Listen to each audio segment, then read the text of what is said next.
warahmatullahi wabarakatuh. Perkenalkan, nama saya Rida Fadilah. Saya dari kelas B reguler 2019 Pendidikan Sejarah Universitas Negeri Medan. Di sini saya akan menampilkan sebuah video untuk memenuhi tugas mata kuliah Sejarah Indonesia Masa Islam dengan judul Sejarah Islam di Nusantara yang meliputi 3 materi utama, yaitu yang pertama, teori kedatangan Islam di Nusantara, kedua, strategi penyebaran Islam di Nusantara, dan yang ketiga, bukti-bukti masuknya Islam di Sumatera. Baiklah, selamat menyaksikan. Semoga video ini dapat bermanfaat bagi kita semua. Lebih dan kurangnya mohon maaf. Wabillahi taufiq wal hidayah. Wassalamualaikum warahmatullahi wabarakatuh. Terima kasih. Selamat menyaksikan.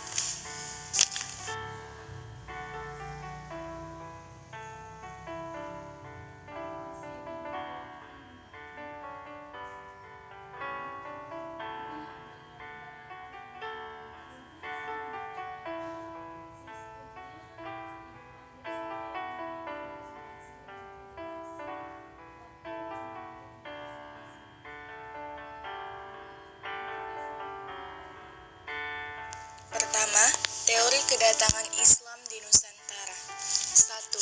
Teori Arab. Teori ini menyatakan bahwa Islam dibawa dan disebarkan ke Nusantara langsung dari Arab pada abad ke-7 atau 8 Masehi, saat kerajaan Sriwijaya mengembangkan kekuasaannya. Tokoh-tokoh teori ini adalah Crawford, Keizer, Nieman, De Hollander, Hashmi, Hamka, Al-Attas, Jayadiningrat, dan Mukti Ali. Adapun bukti-bukti sejarah teori ini yang sangat kuat. Pada abad ke-7 atau 8 Masehi, Selat Malaka sudah ramai dilintasi oleh para pedagang muslim dalam pelayaran dagang mereka ke negeri-negeri Asia Tenggara dan Asia Timur. Berdasarkan berita Cina zaman Tang pada abad tersebut, masyarakat muslim sudah ada di Kanfu atau Kanton dan Sumatera. Ada yang berpendapat mereka adalah utusan-utusan Bani Umayyah yang bertujuan untuk menjajakan perdagangan. 2. Teori Cina. Dalam teori ini menjelaskan bahwa etnis Cina Muslim sangat berperan dalam proses penyebaran agama Islam di Nusantara. Seperti yang telah dijelaskan sebelumnya pada teori Arab, hubungan Arab Muslim dan Cina sudah terjadi pada abad pertama Hijriah. Dengan demikian, Islam datang dari arah barat ke Nusantara dan ke Cina berbarengan dalam satu jalur perdagangan.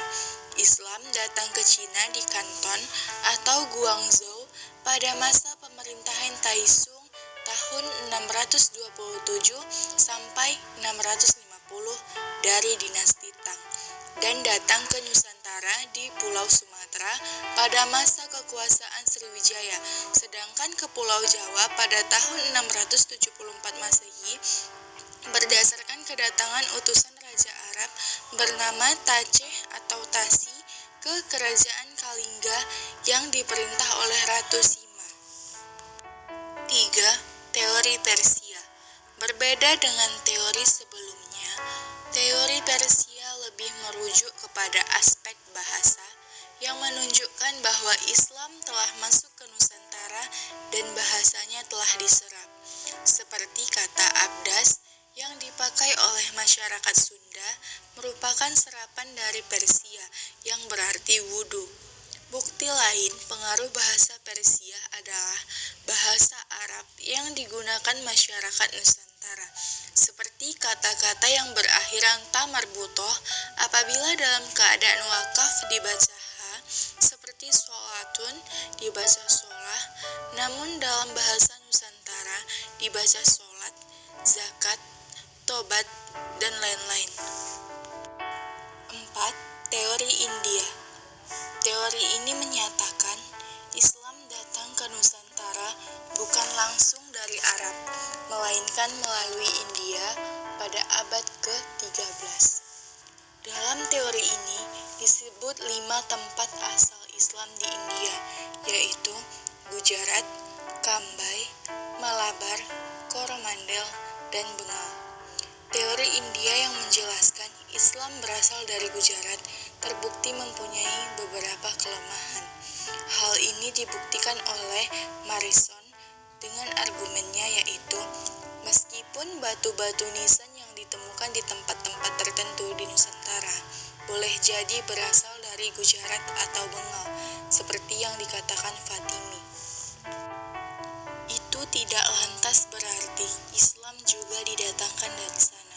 Morrison mematahkan teori ini dengan menunjuk pada kenyataan bahwa ketika masa Islamisasi Samudra Pasai yang raja pertamanya wafat pada 698 Hijriah atau 1297 Masehi, Gujarat masih merupakan kerajaan Hindu. Barulah setahun kemudian, Gujarat ditaklukkan oleh kekuasaan Muslim. Jika Gujarat adalah pusat Islam, pastilah telah mapan dan berkembang di Gujarat sebelum kematian Malikus Saleh. Dari teori yang dikemukakan oleh Morrison bahwa Islam Nusantara bukan berasal dari Gujarat, melainkan dibawa para penyebar Muslim dari pantai Coromandel pada akhir abad ke-13. 5. Teori Turki. Teori ini diajukan oleh Martin van Bruinessen yang dikutip dalam Muflish Hasbullah. Ia menjelaskan bahwa selain orang Arab dan Cina, Indonesia juga diislamkan oleh orang-orang Kurdi dari Turki. Ia mencatat sejumlah data. Pertama, banyaknya ulama Kurdi yang berperan mengajarkan Islam di Indonesia dan kitab-kitab karangan ulama Kurdi menjadi sumber-sumber yang berpengaruh luas. Kedua, di antara ulama di Madinah yang mengajari ulama-ulama Indonesia tarekat Syartariyah yang kemudian dibawa ke Nusantara adalah Ibrahim Al-Qurani. Ketiga, tradisi Barzanji populer di Indonesia dibacakan setiap Maulid Nabi pada 12 Rabiul Awal saat akikah, syukuran, dan tradisi-tradisi lainnya. Keempat, Kurdi merupakan istilah nama yang populer di Indonesia seperti Haji Kurdi, Jalan Kurdi, Gang Kurdi, dan seterusnya.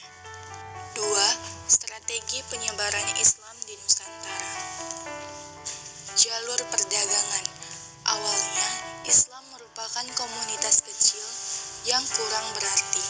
Interaksi antar pedagang Muslim dari berbagai negeri seperti Arab, Persia, anak benua India, Melayu, dan Cina yang berlangsung lama membuat komunitas Islam semakin berwibawa dan pada akhirnya membentuk masyarakat Muslim. Selain berdagang, para penyebar agama Islam dari berbagai kawasan tersebut juga menyebarkan agama yang dianutnya dengan menggunakan sarana pelayaran. Jalur dakwah. Melalui jalur dakwah bil al-hal yang dilakukan oleh para mubaligh yang merangkap tugas menjadi pedagang. Proses dakwah tersebut pada mulanya dilakukan secara individual. Mereka melaksanakan kewajiban-kewajiban syariat Islam dengan memperhatikan kebersihan dan dalam pergaulan mereka menampakkan sikap yang sederhana. Jalur perkawinan. Perkawinan antara pedagang Muslim, mubaligh, dengan anak bangsawan Nusantara berawal dari kecakapan ilmu pengetahuan dan pengobatan yang didapati dari tuntunan hadis Nabi Muhammad SAW. Ada di antara kaum Muslim yang berani memenuhi sayembara yang diadakan oleh raja dengan janji bahwa barang siapa yang dapat mengobati putrinya apabila perempuan akan dijadikan saudara, sedangkan apabila laki-laki akan dijadikan menantu. Dari perkawinan dengan putri rajalah Islam menjadi lebih kuat dan berwibawa. Jalur pendidikan. Pusat-pusat pendidikan dan dakwah Islam di Kerajaan Samudra Pasai berperan sebagai pusat dakwah pertama yang didatangi pelajar-pelajar dan mengirim mubaligh lokal. Di antaranya mengirim Maulana Malik Ibrahim ke Jawa. Para ulama, kiai, dan guru agama sangat berperan penting dalam penyebaran agama dan kebudayaan Islam. Para tokoh Islam ini menyelenggarakan pendidikan melalui pondok pesantren bagi para santri-santrinya. Dari para santri inilah nantinya Islam akan disosialisasikan di tengah-tengah masyarakat.